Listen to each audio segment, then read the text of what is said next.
日本時間4月1日、ロサンゼルス、ドジャースが本拠地ドジャースタジアムで行われたブレーブス戦に6-1で快勝、開幕から6連勝を飾り、1981年以来、実に44年ぶりの快挙を成し遂げた。過去に MLB で同様のスタートを切ったのは、1933年のヤンキース、1985年のタイガースのみで、まさに歴史的な幕開けとなった。この日、先発タイラー、グラスノーは5回無失点、奪三振8つの圧巻の投球を披露。帰継、ヘルナンデスも今季2号ホームランを放ち、ドジャースは序盤から試合を完全に支配した。特に注目は大谷翔平、打撃面での貢献に加え、スピードあふれる見事な盗塁を決め、スタンドを大いに沸かせた。試合後、ロバーツ監督は、グラスノーのピッチングは完璧だった、と絶賛。帰継はインタビューで、チームが一丸となり、自信を深めている、と語り、連勝への手応えを示した。開幕から絶好調のドジャース、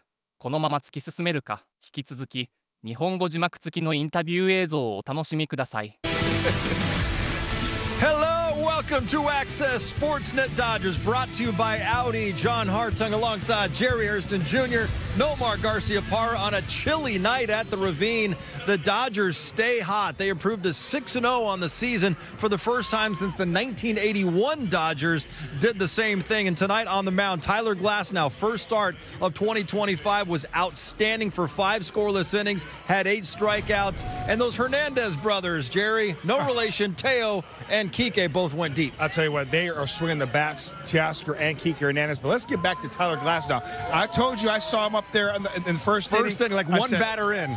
2 batters in. I said, he's got his A game tonight. I love the fastball command, outstanding breaking ball tonight. He really set the tone. Offense came through, and also the bullpen, solid effort. And when you look at it, you go 5 innings and you have 8 Ks, no runs. Goes out there, he was pounding the zone. Yeah, he had 3 walks, but I think one of them was questionable because it looked like he had some pretty good pitches. But nonetheless, he gave a great outing, exactly what they need. The offense getting on the board early, which I also think was nice and key. Wasn't about battling back. It seemed like the Dodgers were in control of this game the entire way. We saw Kike Hernandez filling in for Freddie Freeman at first base tonight. Did his best Freddie impression because Kike went deep for the second time this year, and right now he's standing by on the field with Kirsten Watson. Kike, last time we saw you in a game was back in Tokyo, but you're feeling better. You got things going. So first, just how good did it feel to be back out there on the field? It felt great. I was hoping to get in at bat on Saturday, but it didn't work out. So I had to wait 2 more days. But I'm glad to be back. Good to get my season debut at Dodger Stadium, and happy we're still rolling. Yeah, to get some results offensively with that home run. What did you see from Jesse Chavez? Faced Jesse a couple times. We go back to like when I was a rookie in the big leagues. When he was in Oakland, I was in Houston. So he's got really good command, and at that point with 2 strikes, I was trying to, just trying to spoil pitches till I got a good one to hit, and I got a good one to hit. And like I told you in Tokyo, first baseman's got a slug, and first baseman's hit homers. Yeah, I mean, hey, stepping in for Freddie Freeman, just what's been the focus for you at first? Catch the ball. Yes. Help the other guys out. Yeah, catch the ball. With this win, you guys are now at 6-0. You guys are continuing to make history with this team. Just what does it say about our group when you guys get starting like this? I mean, we're really good. We're healthy, so hopefully things stay that way. And we're just trying to take it one day at a time. Very long season, and nobody wins the World Series in March, much less in April. So, we're just trying to take it one day at a time. We had a good March, so hopefully we have a good April. All right, well, hopefully we can carry it over to the next month. Thanks so much, and congrats on this win. Thank you. Great return to the lineup for Kike Hernandez. Also a great night for Tyler Glasnow. And no more, we talked on the pregame show about Tyler Glasnow and the adjustments he made to his delivery during the offseason, becoming more athletic because he wants that to hopefully keep him healthy for an entire season. And we also said you don't really know till you get out there to see how these different changes will translate to game action. I would say so far through one start, they've translated really well. You're exactly right, John. And we were talking about before the game, we're saying, well, he made the adjustments. You go into spring training, and when you go to spring training, you get into the games, you're like, okay, let me see how they feel. Do they really play at this level? Now, granted, it is just spring training, but if you have success kind of in spring training where you struck out 19 batters over 11 innings in spring training, you're going, okay, now can that carry over in the season? So it gives you a little bit of confidence. And now you go into to your first game and you're saying, okay, I made some adjustments, we'll play. Now the games, I always joke, they're for reals now, and you're saying, okay, will this play? And it did. It exactly did. He goes 5 innings, has 8 strikeouts. He looked like he was in command. Like I mentioned, about 3 walks, really arguing maybe 2, but none, even if they had a couple of walks, he's still like he was in control. His breaking stuff was off the charts. He had command of that fastball, and he looked really good. You know, what's amazing is whether you're a golfer, a basketball player, anytime you change your golf swing or you change your shot as a basketball player, you just never know until you hit the field of battle.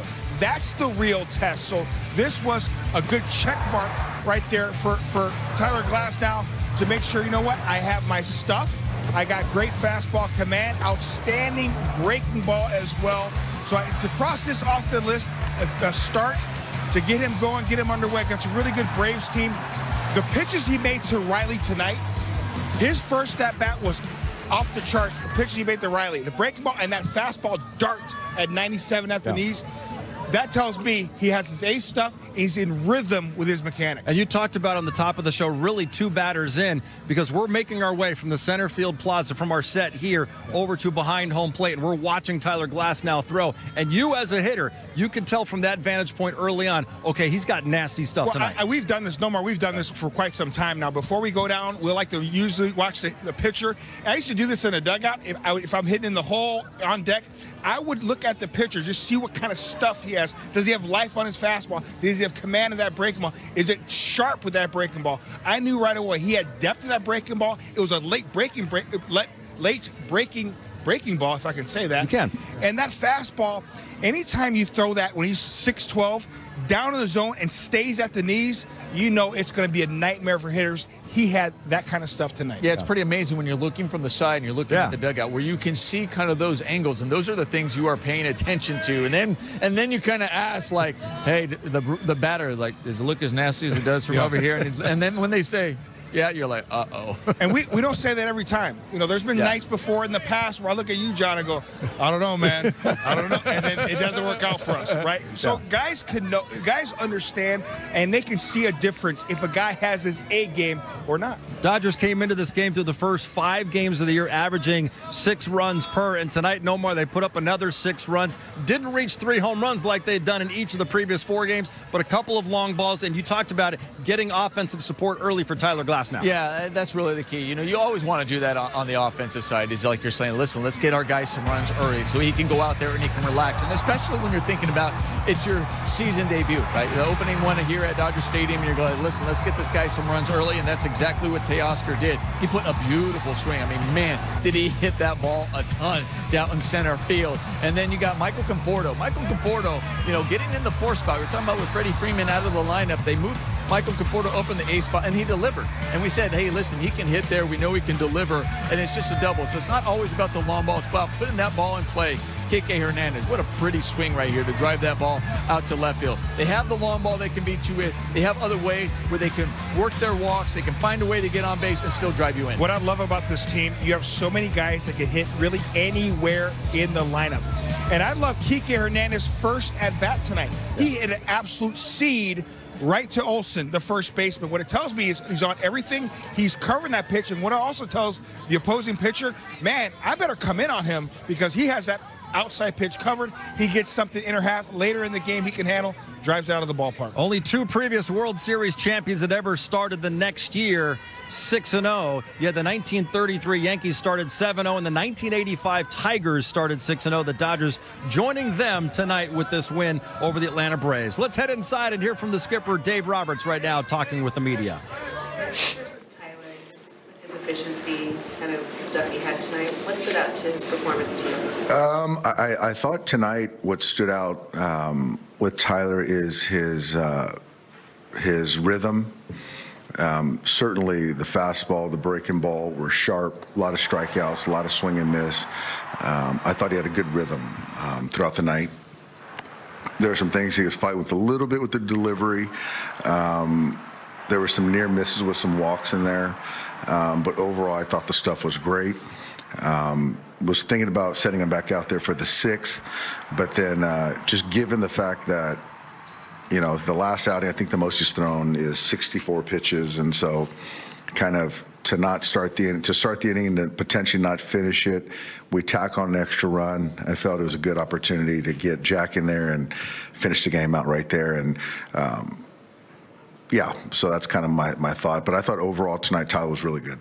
Can you usually tell pretty early when things sort of happen that way tonight? Yeah, I think so. I just thought tonight he wasn't really searching. I think, like I said, there were some near misses for some balls, but I thought they were quality pitches. He's still really trying to get comfortable in the stretch, I think, with being quicker to the plate and executing pitches from the stretch. But he made pitches when he needed to and threw the ball really well. Like the second inning when he walked a couple guys, like one of those moments where he was maybe searching a little bit. Was it good to just kind of see him get past that and kind of finish? Yeah, exactly. And then, there was one ball that was a deep fly ball. But outside of that, I thought he didn't give up any hard contact. Got some soft pop-ups, obviously the strikeouts. And then that inning was a game changer as far as getting his pitch count back online. Certainly limiting damage in that position right there, and then being able to go 3 more innings after that. So really, again, really good first outing of the season for Tyler. He'll go in that, he'll go on Sunday. So it's the first time I think he's going to go on sort of regular rest. So that's another thought, just making sure that we keep him strong, keep him sharp. Was tonight an example of Tyler kind of not getting bogged down by in-game mechanical tweaks or issues? Yeah, absolutely. I think that we all know that, he leans toward the mechanical side, but we're trying to free him up more so. And to his credit, he's bought into that, and he is a really good athlete. And so now he's just kind of not bogging himself down, as you said, with that, and just kind of getting hitters and staying aggressive and trusting his stuff. And you can see the conviction of the breaking ball today. There's a lot of bad swings with that pitch, and then the fastball played. And so, yeah, I think tonight was a good stepping stone going forward. Not one, not two, Jerry. It was 14 strikeouts for the Dodgers pitching staff tonight. So you can celebrate tomorrow by going to Jack in the Box. Get a free Jumbo Jack with the purchase of a large drink. Tonight it was Tyler Glasnow. He covered that number of 7 all by himself. He had 8 of the Dodgers' 14 strikeouts and also picked up his first win of 2025. Let's head back inside the clubhouse and hear from Glasnow. He's talking with the media. Tyler, just to go out there, be efficient, have quality stuff, just kind of, what were your takeaway with your results and how you were feeling on the mound tonight? It was good. I think especially that first inning, I felt really synced up. I think the later innings after that were a little bit more of a challenge, but I think having that curveball has helped me out a lot. And then just the ride on the heater early on was a lot better too. So just probably better to throw a little bit more strikes, but for the first one it was good. When you think about just kind of seeing all that hard work you've put into, whether it's in the offseason, the spring, seeing it play out in a game, kind of just how you're feeling out there, just when you look at that, is this kind of where you want it to be, kind of with the work that you've put in this offseason? Yeah, I think I feel really comfortable with what I worked on, and I'm not thinking about it a ton. I think it's the least I've thought mechanically in a long time, so I feel athletic and free and good.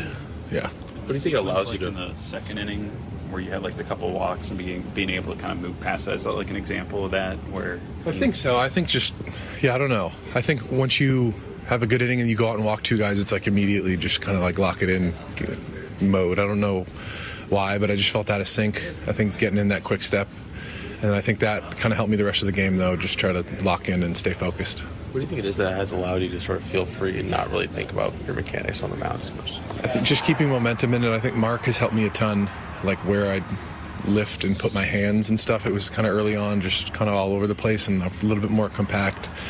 Changed my throwing program a lot.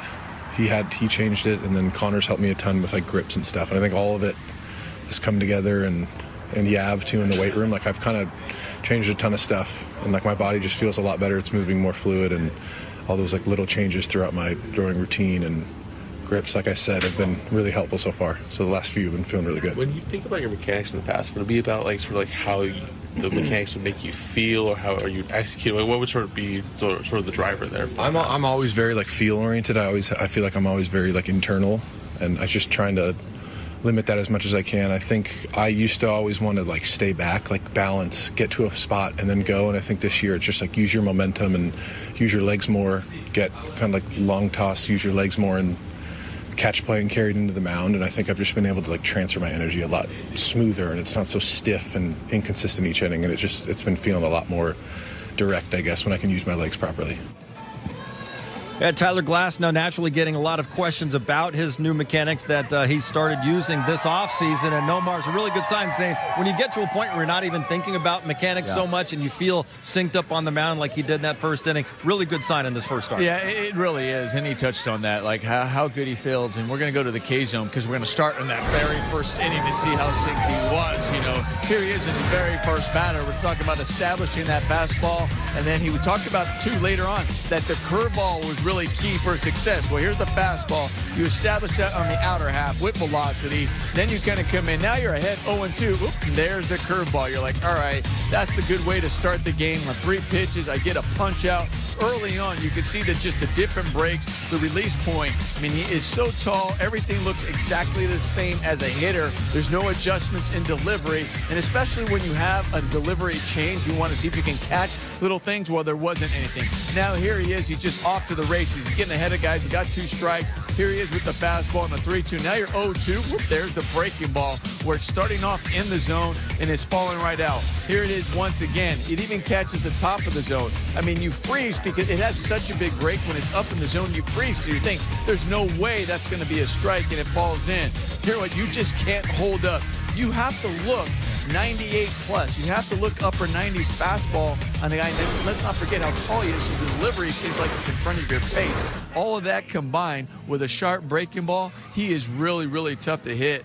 And he was tough today. I tell you what, I've always been a big fan of Austin Riley. I love the way he goes about his business. He is an elite hitter, well, great defender too at third base.